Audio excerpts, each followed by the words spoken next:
Praise the lord. ఈ దినం మనం ఒంటె మోకాళ్ళు కలిగిన ప్రార్థన వీరుడు అని పిలువబడే జాన్ హైడ్ గురించి తెలుసుకుందాం. ఆయన గంటల తరబడి మోకాళ్ళ మీద ప్రార్థిస్తూ కన్నీటితో ఆత్మల కొరకు విలపిస్తూ అన్నపానాలు మరచి దేవుని సన్నిధిలో గోజారడం నేర్చుకున్నారు. మన దేశ భాషను నేర్చుకున్నటకు అతనికి కష్టమైంది, కానీ గంటల తరబడి ప్రార్థిస్తూ పరలోకపు శక్తిని భూలోకానికి దింపేవారు. సాధారణంగా ఆయన ప్రసంగములు 15 నిమిషములే ఉండేవి, కానీ ఆ తర్వాత గంటల తరబడి ప్రార్థనలో జనులను నడిపించేవారు.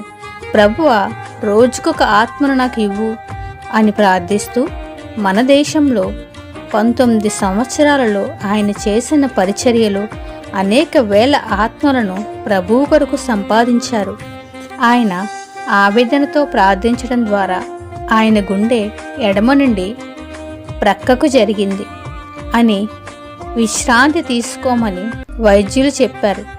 కానీ జాన్ హైడ్ విశ్రాంతి తీసుకున్నట కంటే విజ్ఞాపన చేయడం మేలు అని లేవలేని పరిస్థితిలో కూడా పడక మీద నుండి ఆత్మల కొరకు విజ్ఞాపన చేస్తూ ప్రార్థిస్తూ దేవుని సన్నిధిలో గోచాడుతూ ఉండేవారు.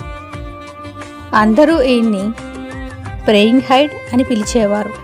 చివరికి తన 47వ సంవత్సరంలో ఈ లోకాన్ని విడిచి ప్రభు మహిమలోనికి చేర్చబడ్డారు.